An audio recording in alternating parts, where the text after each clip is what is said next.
ما خوستان دی د پرهرونو سندرې جوړوم. کومه یو ما هم نه اورېدلې.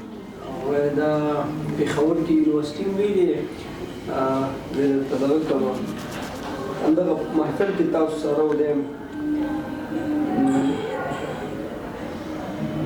دا اکثره ځوانان مسافر دي که نه هغه بس ډېر زړه دغی